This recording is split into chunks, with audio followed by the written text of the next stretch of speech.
right, we're going to get started tonight. Welcome, everyone. Tonight's meeting, June 14th.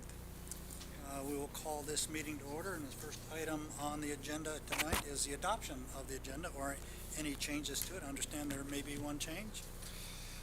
Yes, thank you, Mayor. Request to remove item J2, Resolution of Intent to Abandon Right-of-Way, Resolution 2022-011. And that's because of some corrective action on that. Is that what I understand? That's correct. Okay. Anybody with any thoughts, comments on that? It's just pretty straightforward. We'll bring it up next time. So all in favor? Aye.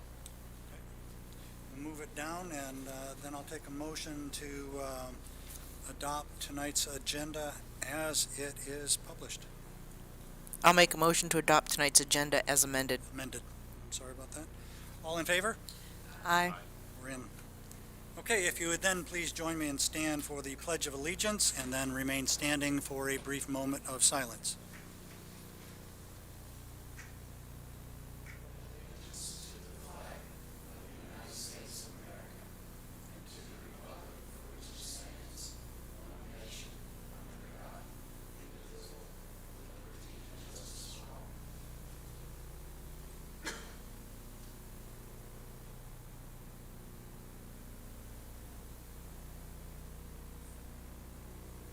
Thank you, everyone. Mayor, before you get started, as a point of procedure, whenever you take a vote, you need to ask Commissioner Hall to identify himself and give his vote.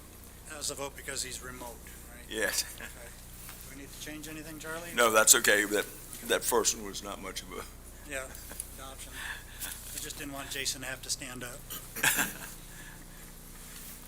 All right, so we'll move down. There are no general public comments tonight, as I understand, so we're going to move to the consent agenda. If I have a motion to approve tonight's consent agenda. I'll make a motion to approve tonight's consent agenda. Good. All in favor? Aye. Commissioner Hall? Commissioner Hall, aye. Very good. All right, all in. Thank you. All right, we're going to go to recognitions. Tonight, we have an introduction of Waxhaw's newest employee, and I'm going to leave that up to Miss Dina. She's got to rush all the way over to the mic today. We keep moving it just for you. You can pull those mics down if you need to. That should be good. Okay, The floor is yours. thank you, and good evening. I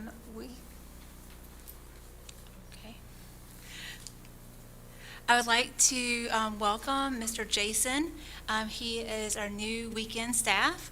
He recently moved to Waxhaw with his family. He has a 3-year-old daughter and a 11-month-old son. He actually is a part of the CSX community as well, so we've got a new friend, so that's always a good thing. But Jason has been on with us the last 2 weekends. He's fitting in perfectly. He is as quirky as we are, so that's awesome.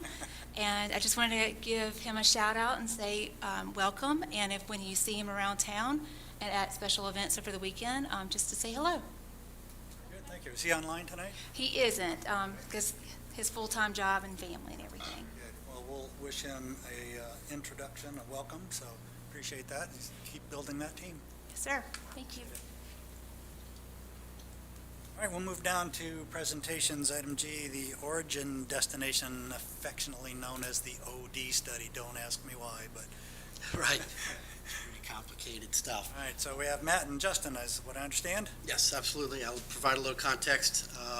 We were, knowing that we've got a lot of work to do in planning our network improvements for traffic based on all the growth, we sought and received a grant from the CRTPO to do a planning level study, the origin destination study, specifically to understand what traffic's doing downtown between who's going downtown and staying there and who's commuting through it, to understand, what kind of improvements will our network planning have to this end. And Kittleson and Associates was selected, and I'm happy to introduce Justin Manson, who is going to present the initial findings for us tonight. Welcome, Justin. The floor is yours. Just stand between the mics. It seems to be picking up everything tonight. Great. Thanks for the introduction.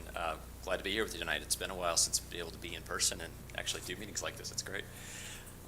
So Matt gave a quick introduction here that hit some of the project purpose. So just to kind of quickly reiterate, really the focus was trying to provide information to the town to help them as they're making decisions about committed projects and how that impacts the roadway facilities, as well as how some of the conceptual roadway projects might be impacted by current traffic patterns and traffic patterns in the future. So there's a couple of different analyses that we were getting into as part of this, looking at kind of what's happening at that downtown core at NC 16 and 75, that's the bottleneck, and how are traffic routing through there. And then zooming out a little bit and looking at it at a regional level to see how trips are traveling through the greater Waxhaw area, what routes people are taking, and then using some of that information combined with some other modeling to look at how might some of the incremental phases of the Waxhaw Parkway help to disperse some of that traffic, what impact might it have on traffic that's traveling through the downtown core, and considering some of the improvements that have already been committed with the widening of NC 16 as well as with the overcrossing, the rail overcrossing at Helms Road. So those were some of the key things we were getting into. The first task was this origin destination analysis, as you mentioned, called the OD study. So some of the key questions we were getting into were, what are some of the, for vehicles that are traveling through that downtown area, and I'll describe kind of how we define that in a second here, what are those local trips versus what are the trips that are just trying to get through? What are vehicles that are just traveling through the system that if there was an alternative route, they might take that and help relieve some of that congestion? What are some of those corresponding travel patterns that are out there today? How are vehicles using the 3 rail crossings, and what different travel patterns are people taking to select each of those rail crossings? How do travel patterns vary across time of day and day of week?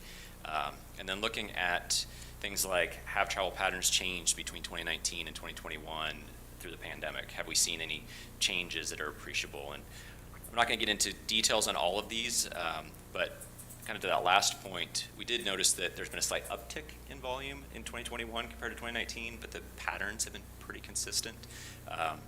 So not big changes there, but definitely you're seeing that steady continued growth, and you guys are seeing it daily and feeling it. For this OD analysis, we're using something called Streetlight, which is a data vendor. Basically, it's a vendor that is aggregating large-scale volumes of data that comes from smartphones, GPS devices in vehicles, smart cars, and it's aggregating that data, anonymizing it, and it sets it up in a way that we can be able to extract it. It's kind of akin to us going out into the field and collecting traffic counts at an intersection, except it's data that's reflecting 24/7, 365 days a year. And so we're able to get a lot more granular data. We can get a lot more information than we would with traditional methods where we're going out and trying to have somebody standing on a street corner counting cars. So for the initial analysis, again, we were kind of focusing on this downtown core, and what we were trying to keep it intentionally tight. We recognize that Waxhaw covers a pretty broad area, but we wanted to keep it tight so that we could be able to capture as many vehicles in that area as possible and really understand those travel patterns going through that NC 1675 bottleneck. And so that area in gold is basically capturing the downtown business district, and then kind of that residential areas just beyond it. And then the blue dots show kind of where we're collecting data coming in and out of that. And so we looked at travel paths from each point to each other point so we can really be able to tell where people are coming to and from throughout that downtown core. Some key findings from that initial phase analysis, we found that through that downtown core area, 67.5% are non-local trips. So it's people that are just traveling through. Those may still be local drivers to the greater Waxhaw area, but in terms of they're not trying to get to or from the downtown. That's not their destination or their origin. They're just trying to get through that area. And so that really tells us something about, as you add the parkway or other parallel facilities within the network, it gives, that we have other route options that may be able to disperse some of that traffic a little bit more. For non-local trips, they're just trying to travel through, the photo or the figure at the right shows the top 10 routes through the network, and 77% of the non-local trips are related to those kind of top 10 routes. So that's what we're showing there. And so the thicker bands show the higher number of vehicles, a higher percentage of trips. And the key patterns that we're seeing is actually some some trends from the north-south from NC-16 down to Old Providence. So really strong north-south route.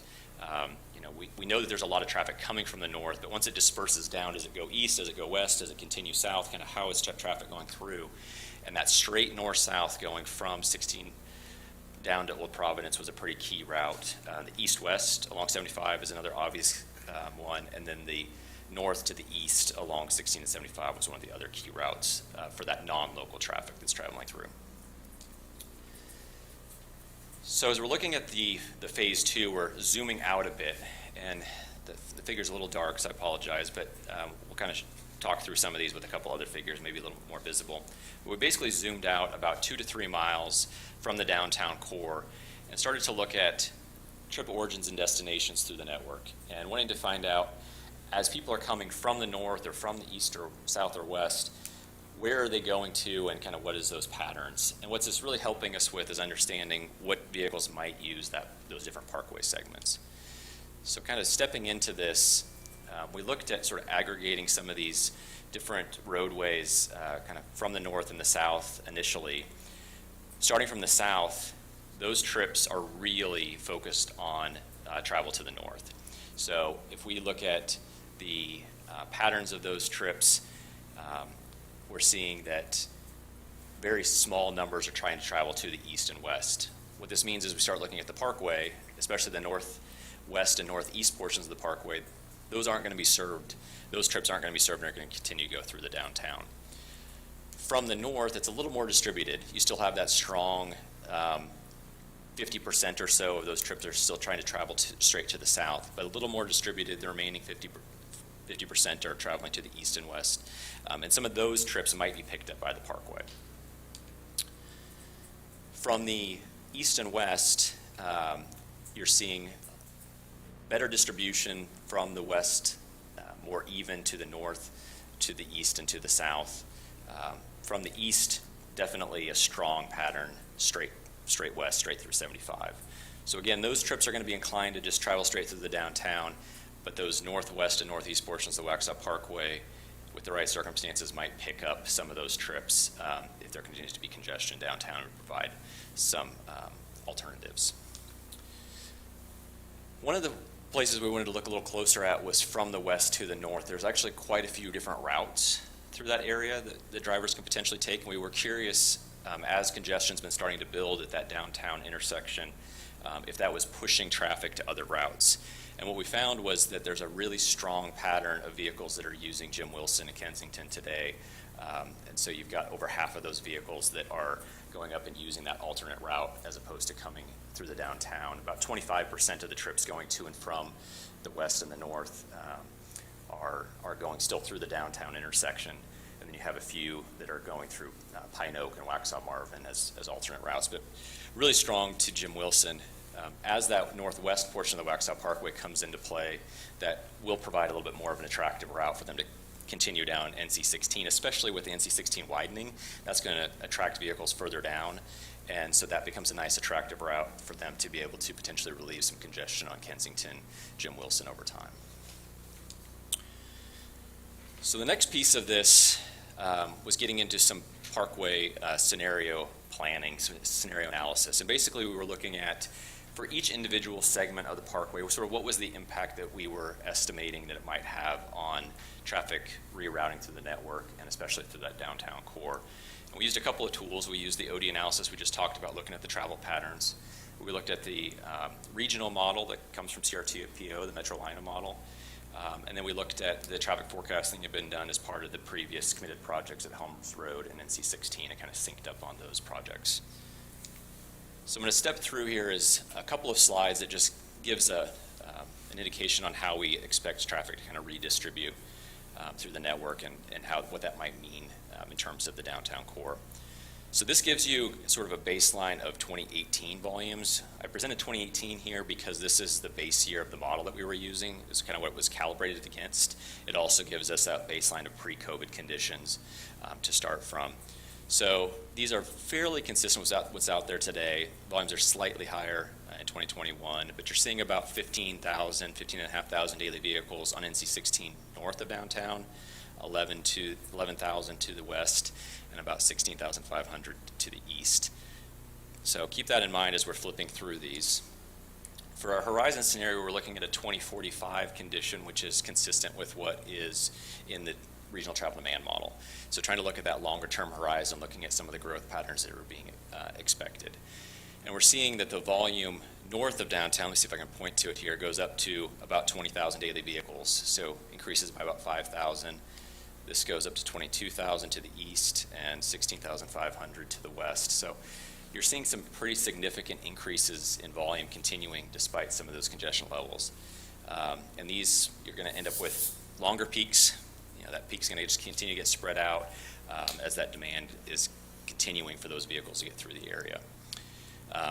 This does assume that the Helms Road widening is in place, the Helms Road overcrossing is in place and the NC-16 widening is in place as well. One of the other things I wanted to point out is Waxhaw Marvin.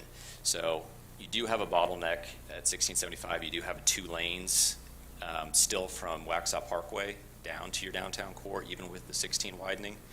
And so that bottleneck is going to push more traffic over to Waxhaw Marvin over time, especially with that new overcrossing. And so that's something that we were looking at as part of this is what was that potential demand that is going to get shifted over. If I flip back one slide, you're going from about 5,000 daily vehicles to about 14,000 daily vehicles. So pretty substantial potential increase without doing anything out there. As we look at stepping into that first phase of the Northwest Waxhaw Parkway, that does help to kind of moderate some of that growth on Waxhaw Marvin. You now have that NC-16 widening go all the way down to where the parkway is picking up, so it provides that that alternate route within the network for those vehicles to be able to use. We're seeing about 8,000 to 13,000 daily vehicles depending on the segment of the Northwest Parkway. It does help to bring down the volume slightly within that downtown core by a couple thousand daily vehicles. It's still not getting back to current levels, but it provides an incremental benefit. Let me go back to this real quick. So this one does assume that there is about 3,000 to 4,000 daily vehicles that are being redistributed from the existing network. So some of that traffic that's using Jim Wilson, Kensington to the north is coming down and using this route. Some of the vehicles that would normally come over to using Pine Oak or down Waxhaw Marvin would come down and use this as well. But it is looking at just kind of a lot of that incremental growth that's still happening in this area that's driving some of those volume increases. The same in the northeast portion. There's a lot of growth still being identified up in this area that was be driving some of these volume increases. And that's why we're seeing 5,000 to 7,000 daily vehicles on the parkway itself. That does help to relieve some of the traffic that's coming in from the northeast, and again incrementally brings these volumes down by a couple thousand daily vehicles in the downtown. But again, doesn't resolve the issue. It does provide a little bit more of a route for vehicles going east to west. That's a couple thousand north to east. That provides a couple thousand daily vehicles of relief from the downtown.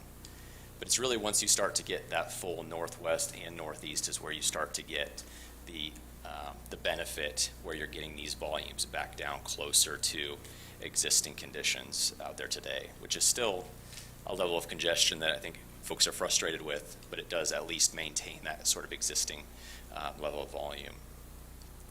If we look at one more segment, which is down, extending that further into the southeast and some of that high growth area, that provides an even bigger incremental benefit, which does bring these volumes down below current levels that are out there today. And so it gives you the opportunity to manage that traffic at the NC-1675 intersection. It's still probably not going to be enough to avoid doing any improvement to the downtown core. I think that's kind of the overall, we got a lot of infrastructure that is being contemplated here as part of these facilities, and a lot of growth. There's a lot of commercial and residential activity that's coming through the town. And so with all of that, there's going to be probably still a need for some level of improvement here. We are working with the town right now to kind of look at some of these incremental scenarios for a couple of key intersections like Waxhaw Parkway and the NC-1675 to kind of step back in and look at those intersections a little bit closer. But that was kind of one of the key findings we have is it helps. It's bringing it down below what we have out there today, but it's probably not the ultimate solution that's going to prevent an improvement to that downtown core. So that kind of gets us to the key findings that are on this slide here. I kind of just walked through those a second ago. Really, the parkway is a pretty instrumental piece of infrastructure, I think, for the overall town to support that growth and provide that regional network connectivity. And I think the slides we just stepped through show that. But even with those northeast, northwest, and southeast parkway segments, you're still kind of staying around current levels within that downtown core. Some of the outcomes of this, the study gives a lot of information to the town in terms of travel pattern information to be able to help make decisions about needed improvements. It helps with prioritizing some of those improvements to look at how these different scenarios might be impacting needs coming up. It also provides information in terms of reviewing private development. So we have lots of OD information as they're looking at assumptions for trip distributions and things like that to be able to kind of back check that against what's coming out of the OD analysis for reasonableness, and supports other transportation planning conversations with CRTPO as they're prioritizing and going after funding for projects with NCDOT through the CRTPO prioritization process. One thing I didn't mention, I'll step back into really quick, is for this scenario with the Southeast Waxhaw Parkway, I think it also, the OD analysis helps with coordination with NCDOT as you're looking at this alignment. So there's an express design project going on now where they are looking at a couple different alignment alternatives for that portion of the parkway. And because of that strong north-south origin destination that we're seeing, sort of alignments that are pulling that parkway more to the west and trying to keep that closer to downtown is going to be probably more likely to be able to pull some of that traffic, that through traffic out and use the parkway. The further those vehicles have to go out of direction and go to the east to then come back to the west and go to the north, the less people are going to likely use it, and it's going to just take longer. Maybe in those very peak periods they might take that for your route, but I think it does help with emphasizing the need for those alternative alignments and providing some information to NCDOT as well. So that's what I have for you. Any questions? Any questions, members of the board? Comments? I just want to thank you for that, for one. I think it certainly confirms what we've been seeing, and that so-called alignment has been out there for probably 25 plus years, and now that we're able to take action on it, we also have, and I'm glad you considered some of the southeast corridor part, we have some additions to that, which may be a couple of, we'll call it finger routes, even to the north of that, with a couple of projects that have been recently submitted to the town.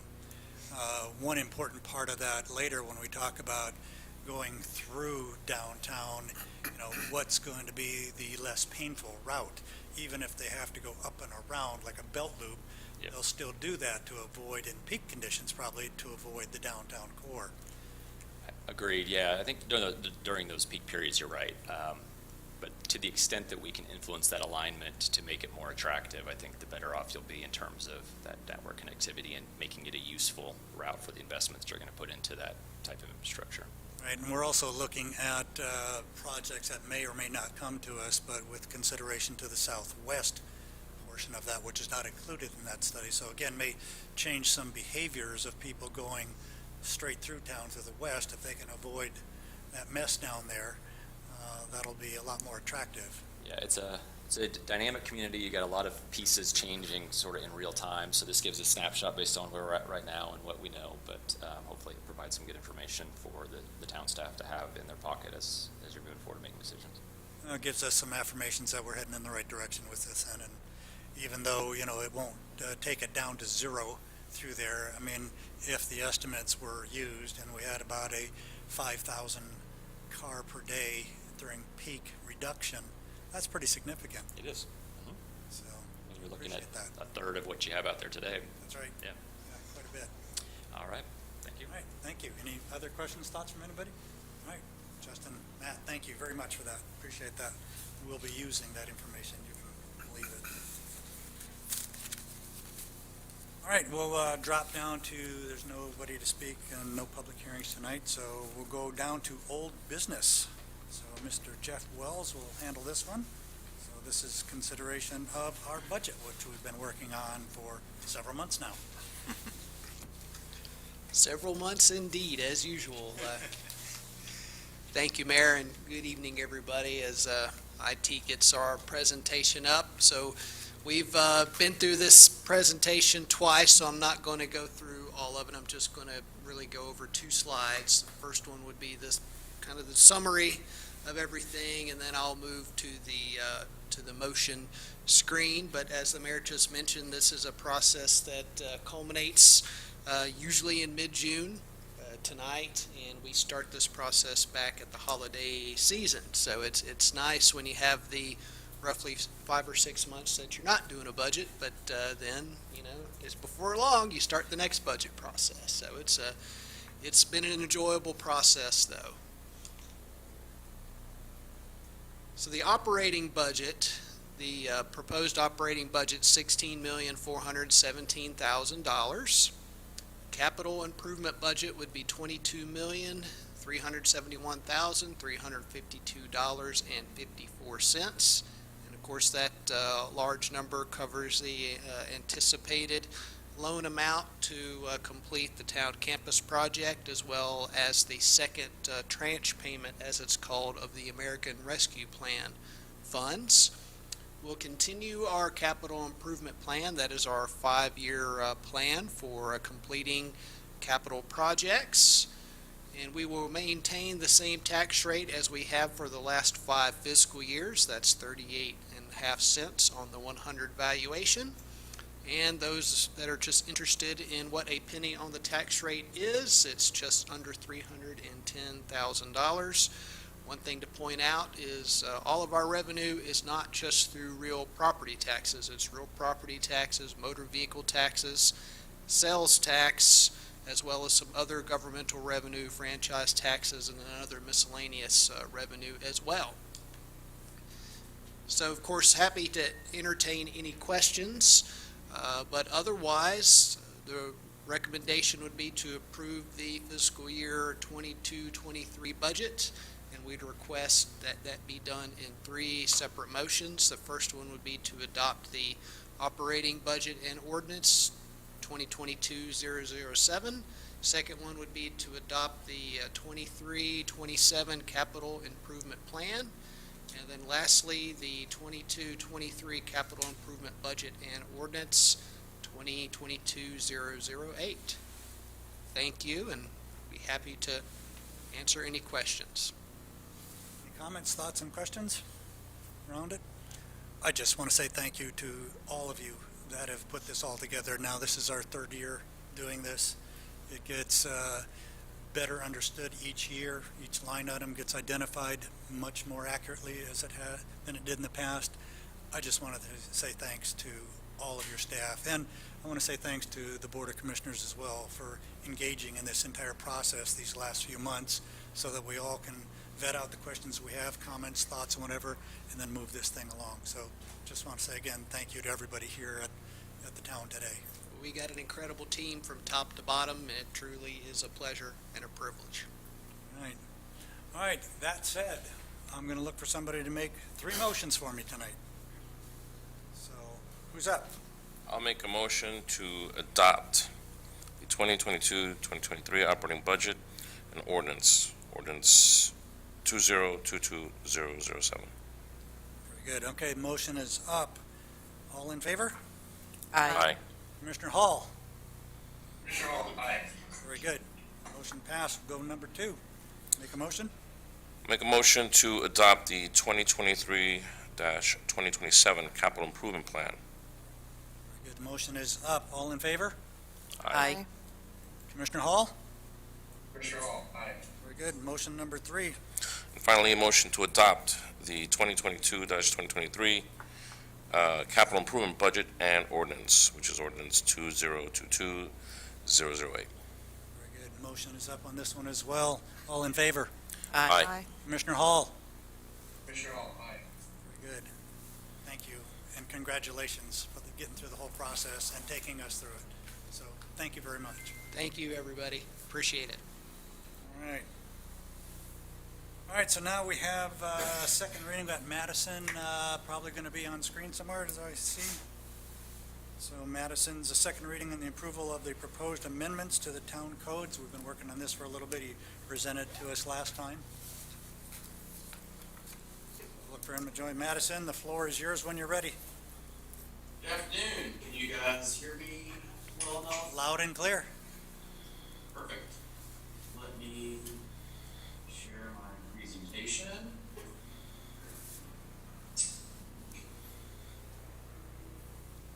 Can you see the full screen? No. We can, but not your presentation. There we go. It's coming up. That's the start of it. Okay, so you can see the full screen? Yep. Okay, perfect. So, good afternoon, everyone. I am before you again to bring forward our Code of Ordinances update. I'll cover most of the same topics that I discussed at the last meeting, but it might be a little bit quicker with it. So this is a request by your Code Enforcement Department to amend Section 34, Health and Sanitation, and then Section 66, our parking regulations. So in Section 34-3, we'll be adding language to include logs and tree material as enforceable combustible material. And we will also be adding language to require land, structures, and accessory structures to be maintained and structurally sound. And we are increasing the daily fee for stagnant water from $25 to $50. And most of our updates are going to be in our parking standards. So the big ones I will cover, currently we allow parking within 15 feet of an intersection and a fire hydrant. So we will be increasing that distance from 15 feet to 25 feet. In section 66-21, I'm doing a little bit of a language cleanup for clarity purposes of what a recreational vehicle is. We are removing the regulation that allows unlicensed vehicles to be parked in residential areas for a period of 60 days. And then the other big change will be an update to our parking penalties. So they are now in a tiered system, and we have also added parking in a no event parking area as we have updated our parking areas in downtown. So code enforcement staff recommends the approval of these proposed changes, and that will be our requested action for tonight. You thought you had a lot of motions with Jeff, so I have 5 motions for you tonight. It's a competition. And then, as always, if there are any further questions, I'm more than happy to answer. All right, any questions? I see one here. Commissioner Simpson. Hey, Madison. And Question for you on the, for the fire hydrant parking, was that a recommendation from the fire chief? To go from 15 to 25 feet, or? it was a recommendation and kind of a coordinated effort with us and then our fire marshal, Kevin Starnes. Okay, thanks. Yeah, so we felt 25 feet was a better area in case of an emergency for firefighters to react and respond. Very good. Question answered? All right, very good. Any other questions for Mr. Madison? Charlie, I see you stepping up there. Mayor, it's my fault that you have to vote on them individually, but you can limit the motion to just a motion to adopt the ordinance number 2022 010, or just call it by ordinance number. You don't have to read the entire paragraph behind each one. Okay. Very good. Appreciate that. Always looking to streamline. Thanks, Charlie. That's awesome. All right, any other questions, comments as we go along this? So who's my motion maker? Oh, there you go. There you go. I had a question. I'm not sure if we addressed it last time, but how does the fire hydrant ordinance affect the fire hydrant in front of the bike depot? Yeah, so that is currently one of, about the only one in downtown that creates an issue. So I know Kevin Starnes was reaching out to see if they could possibly hash out part of that to ensure access to the fire hydrants. But other than that one specifically, there wouldn't be any other issues in downtown. So it's just whether or not we want to hash it out and have easy access to it. So when you say hash it out, sorry, what does that mean?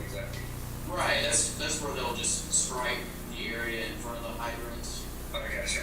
Okay. Yeah, so a good example, there's one beside of the Waxhaw Women's Club, and then there's one across the street from Dream Chasers. And Gotcha. they're on the same side as the pedestrian bridge. And that would be only that one spot, or would it also be the one around the corner as well? It would just be the one spot. One spot. Okay. All right. Very good. Thank you, Madison. Of course. Very good. All right, any other questions on that? All right, who wants to be the motion maker? Here we go. I'd like to make a motion to approve ordinance 2022010. Very good, simplification at its best. Thank you. All in favor? Aye. Commissioner Hall? Commissioner Hall, aye. One down. Now I'd like to make a motion to approve ordinance 2022011. All in favor? Aye. Commissioner Hall? Commissioner Hall, aye. Very good. And now I'd like to make a motion to approve ordinance 2022012. Very good. All in favor? Aye. Commissioner Hall? Commissioner Hall, aye. You're on a roll. And now I'd like to make a motion to approve ordinance 2022013. All right, all in favor? Aye. Commissioner Hall? Commissioner Hall, aye. Polish it off. And finally, last but not least, I'd like to make a motion to approve ordinance 2022014. Very good. All in favor? Aye. Commissioner Hall? Commissioner Hall, aye. All right, we're in. Madison and your troops, thank you for all the work on this, cleaning it up. It will make a pretty good difference if you've had to ever drag a fire hose or get a piece of fire equipment in somewhere. It's going to make a big difference, so, on that one last item. So, thank you for, again, doing what you do and circling back and taking corrective action when you see it necessary. So I appreciate that and the whole crew. Thank you all.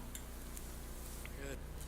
All right, we're going to drop down to new business. This is consideration of resolution in the financial planning for our town campus. So I'm going to let Mr. Jeff Wells start with that one. Thank you, Mayor. Waxhaw is currently receiving requests for proposals, or RFPs, to finance the town campus project at the intersection of Waxhaw, Marvin, and Kensington Road. The site will house Waxhaw Town Hall and our Public Services, Parks and Recreation Operations Center. The town will complete a multi-step process in order to receive approval to finance the project, and we have finally arrived at the beginning stage of the formal process to work through the requirements of the NC Local Government Commission to borrow the money. Mitch Bergoglio.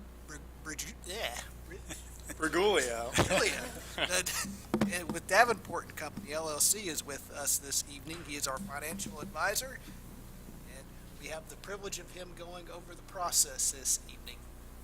Very good. Mitch, floor is yours. Well, Mr. Mayor, Commissioners, thank you for having me back this evening. As Mr. Wells said, tonight will be the first step you all will take in the financing process.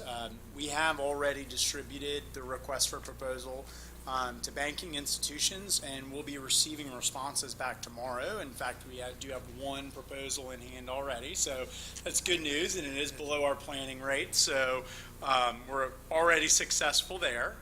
But we will be receiving all the proposals back by 11 a.m. tomorrow morning, and we'll be coordinating with staff ahead of your next meeting. But tonight, the actions that you will take is called a preliminary findings resolution. This is the first action, and it essentially makes all of the various findings that are required by the Local Government Commission for their approval. And so what you'll be doing this evening, if you choose to approve it with this resolution, is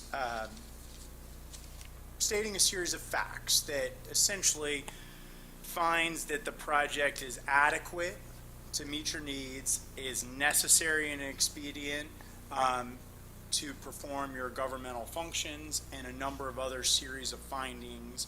One of the most commonly discussed is that any tax rate necessary to fund this project is not excessive. And we do acknowledge that there is no tax rate increase anticipated with this project. However, you do have to make the finding that if there was one, it would not be excessive.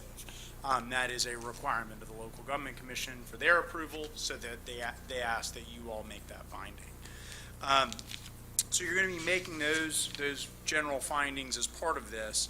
And then the resolution will authorize us to negotiate with a lending institution for an installment financing that will use all or some portion of Town Hall as security for the financing, essentially a mortgage on the new town campus facility.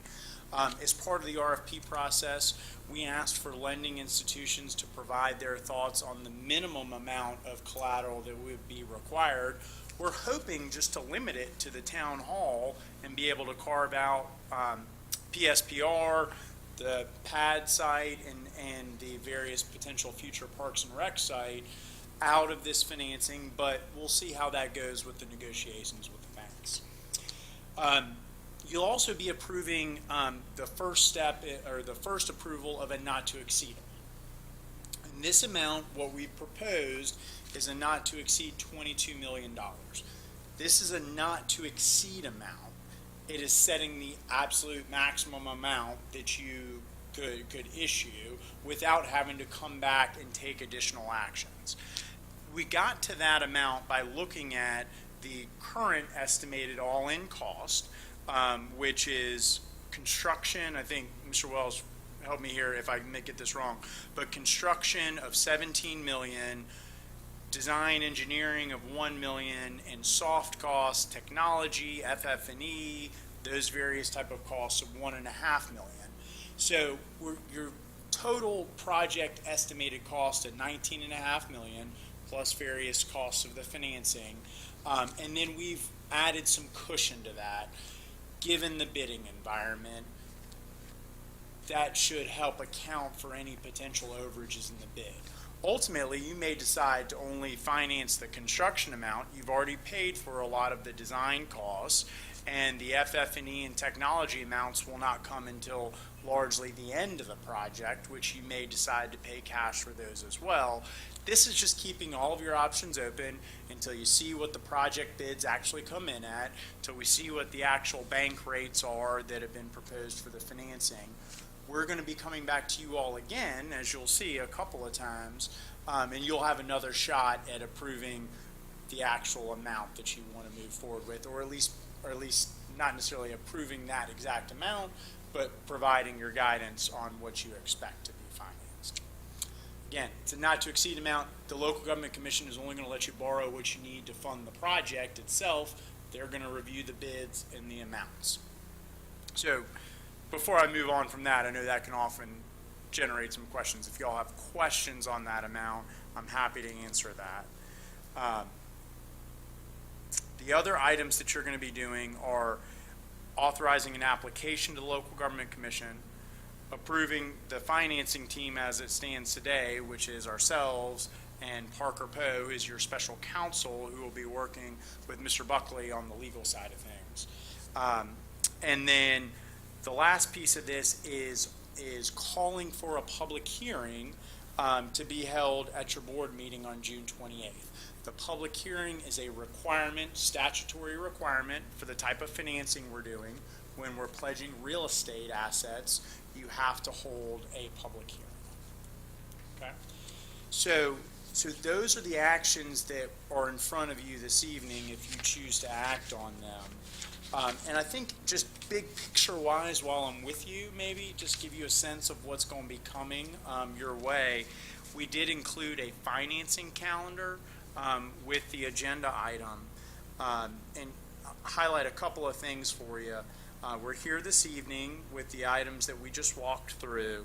We're going to have responses from all the banks back tomorrow.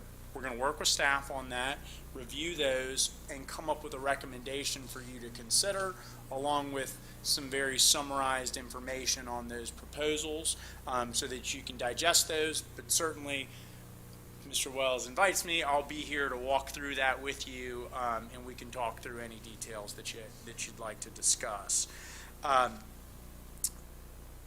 We'll take a few actions like publishing the notice of public hearing, submitting a joint legislative committee letter, which is just a notice to the legislature that you're pursuing this financing. And then on June 23rd is the anticipated construction bid date. So when we get to come back to you all on June 28th, construction bids will be in hand, bank proposals will be in hand, and so you all should have a much better picture of the overall funding of the project and financing of the project at that meeting. At that meeting is where the public hearing will be held. So that information will be available for discussion during the public hearing. And we'll be asking you on our end to approve the bank lender that we're recommending so that we can negotiate with them to have come to a final agreement and draft documents to present to you all. And then I believe, as long as everything goes according to plan, Mr. Wells will be asking you all to approve the winning construction bidder as well. So coming out of that next meeting on the 28th, hopefully, everything goes well, we have an approved lender and an approved construction contract. And then from the financing side, we'll be submitting the application to the local government commission, working on the financing documents and hammering out the fine-tuned details of those terms and conditions with the banks. And then we'll come back to you either on July 12th or July 26th, depending upon where we are in that documentation process, with your final approval. So on June 28th, we'll ask you to weigh in again, and then either on July 12th or July 26th, that'll be your final action approving the financing piece of this. The local government commission will act after that, and then we'll be looking to close on the financing by August 12th so that funds are in hand to be able to provide the notice to proceed to the winning contract. A lot of work. On that, any questions around the table? Commissioner Simpson. I have a question. So on June 28th is the public hearing, and then we'll be approving these items? Tonight you'll be approved.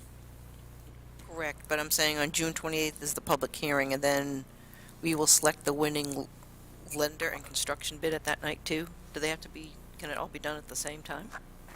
That might be a Charlie question. Well, no, Mitch can.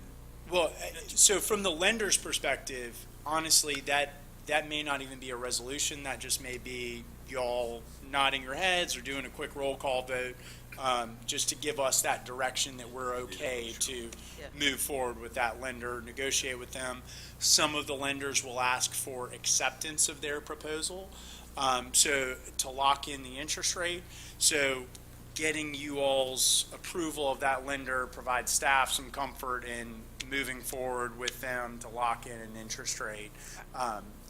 I guess my question is more, usually we have a public hearing and then we close the public hearing and open it up another time to approve the items discussed during that. So this would be all of these items? The financing, the public hearing is on the installment financing itself.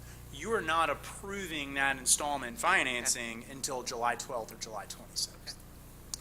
And on the construction side and the contractors, the general contractors have to hold their numbers for 60 days for us to be able to get through this process, so all of them know that going into the bid process. So tonight's requested action is just a motion to go forward with the negotiations of the financing. Yes, sir. It's officially, I think it's called a findings resolution, and I'll give you the ordinance number here in a second. Y'all have everything set up. It's right here. Okay. Right. You'd be selecting the general contractor that is the lowest responsive bidder at your next meeting on June 28th, and then you'll also be selecting the installment financing that you wish to proceed with, and then the team will take it from there and get it ready for your final approval of that installment financing in July. And then, of course, after the closing date, and then we have the money in hand, then we can give the notice to proceed to the contractor, and then we're off to the races. Very good. Clear, everybody? Know where we're going? Very good. All right, any other questions for our presenters tonight? All right, motion maker. I'd like to make a motion to approve Resolution RES 2022-010, authorizing the negotiation of an installment financing contract and providing for the certain other related matters thereto. Very good. Motion is up. All in favor?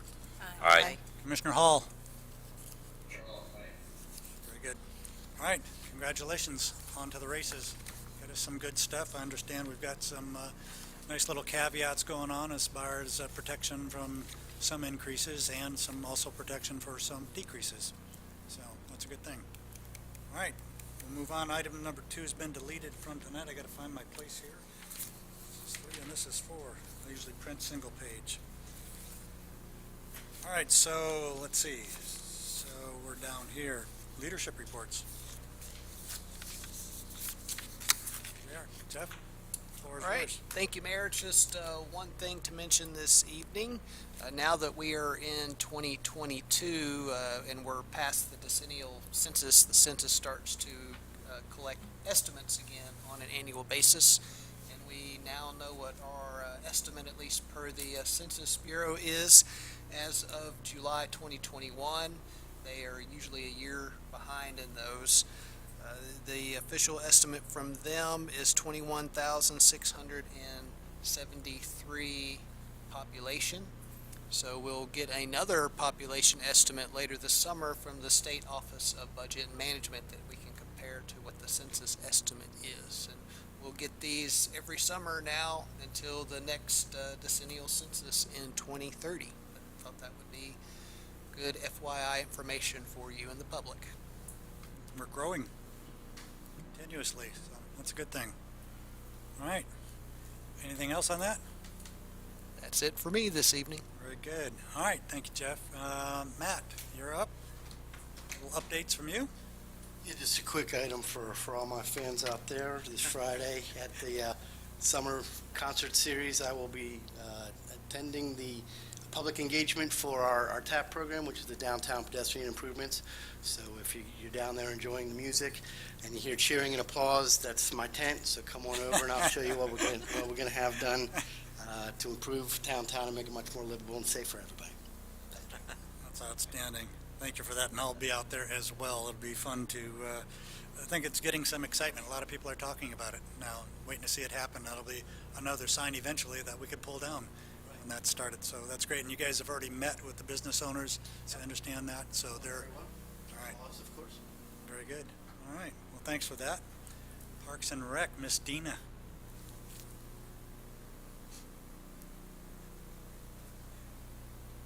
I'll be a sidekick on Friday night. So just a quick about what's coming up. At your spot, you have a upcoming calendar for this coming up year and our new program guide. So that will be up and loaded on the website by Friday. So this is our first 6 months into our budget year. So please enjoy. And if you have any questions, our program coordinator, Ms. Justine, would love to help you with those answers. Just some updates. We have got a new partnership with AR Workshop, one of our wonderful businesses in Waxhaw, for our camp coming up at the end of the month. We also have another partnership with Queen South on this coming up Monday with mixology. The night hike is full for the 23rd. It's we're going to do it again this fall because it seemed to be very popular to do the hike going to the suspension bridge at dusk or kind of twilight area. Hero, we have Father's Day craft tomorrow at Town Creek, so come on out and look for surprises on Sunday for your daddy gifts. And also, like Matt said, the jazz, Union Jazz part of the symphony is coming out for this Friday. And then we also have Juneteenth on Sunday from 12 to 4 at the community corner as well. So please come out and join that wonderful education, activities, art through music. So we're super excited about that. You have 1 week and a half to get your brick for the new park. So please go ahead and get your information in. If you have any problems with the website, please call the office and we'll walk you through it. But the 24th is your deadline, so please go ahead and get your brick. If you have any questions, I'll be glad to answer them. That's exciting to see all that stuff moving forward. I've been walking by the park as well. It's really coming along. It's really starting to take shape. So appreciate all that effort. Any comments, thoughts, questions for Miss Dina? All right. Thank Let you. Off the hook. Thank you very much. All right, Board of Commissioners, any thoughts, comments? Anybody want to contribute? Miss Simpson. I do. Miss, called you Miss. Thanks, Mayor Pappas. I just wanted to share with everyone that I was recently contacted by a resident in the Lawson community who had really concerns about the traffic congestion on there. And I actually had an opportunity to sit down and have coffee with the citizen. And through my discussion with him, we realized that it's even, instead of traffic congestion, it's even a bigger issue in terms of safety, because on Cuthbertson Road is the middle school and the high school campuses and soon to be regional library, and there's only 2 ways in and out on that particular roadway at 16 and Cuthbertson and Newtown and Cuthbertson. So through that discussion, we decided that maybe we could set up a meeting with all the stakeholders in the community. And so as a result of that, I am working on an initiative to get our community partners as well as all the jurisdictional stakeholders together to have a meeting to discuss the issues that are occurring and the safety concerns, as well as brainstorm and try to come up with some solutions to help to mitigate the traffic congestion and really improve the safety and the connectivity on that particular roadway. So I'm working with the staff. I've also reached out to our state legislatures at the Senate and the representative levels. I have a representative coming from Union County. Of course, our staff have reached out to the principals of the middle school and the high school to also participate in this. So if people have issues or concerns, I really would like you to encourage to engage with us. We are available, and hopefully we can help to solve and work through some of these issues that we have. Do we have some consideration on dates or anything like that yet? Right now, we're looking at the end of July End of July. Okay, very good. to set everyone to come in. Also, I've also reached out to the fire chief and the police chief to participate as well, and NCDOT. I'm trying to think of this. I'm trying to think. The list grows longer every day. Well, it should. It's good that we're going to gather some people to really understand what we're up against on that road and their specific contributions to it or for it. So, I have own attorney. always the one that's going to put Absolutely, as you should. make a comment on this, but just for your protection commission, I don't know, I'm just hearing this for the first time, so I apologize if you've already had the certain steps done to this, but you indicate that you're out there on behalf of the town and representing yourself as a commissioner. I think that you need, if you haven't already received it, the permission of the board to act as a commissioner and representing the town of Waxhaw in this very worthwhile endeavor, rather than you on your own doing that, because you can't speak for the board individually, but you can if the board authorizes you to do that. And this is a very worthwhile venture, so I would feel more comfortable for you personally if the board would approve this endeavor and authorize you to engage in it, because you're contacting groups from other governmental units, and you need that authority to be able to do that. So the board can give it to you right now. Would want to argue that point, right? So, anyway, any thoughts, comments along Charlie's comments? I'd like to give my support to Mr. Murray. Simpson. And I would actually probably take it a step further. I know that the main concern here that we're talking about is Cuthbertson, but right on the other side, Kensington and Jim Wilson, we spoke about that earlier. Looking way ahead, probably not in our, but. Don't count on it. Well, looking ahead, I'm hoping that, entities like CRTPO and our neighbors across the state line realize that that roadway will at some point be a major roadway going from the west to the east and vice versa. Already So- is, right? Well, it is, and I think we need to take a look at that, and while we have them in that conversation, also make sure that they're understanding that part of the reason why there's a lot of traffic there is because there's folks that are traveling out, further out, and as they travel back, it's something we looked at. So I do offer my support, Commissioner Simpson. I agree. I would say it's a worthwhile venture, no matter how we have to do it politically, strategically, or whatever. I think it's a great thing to get started on this thing. It's as important as actually Waxhaw Parkway and dealing with that down there. So any other thoughts, comments from anybody else on screen here?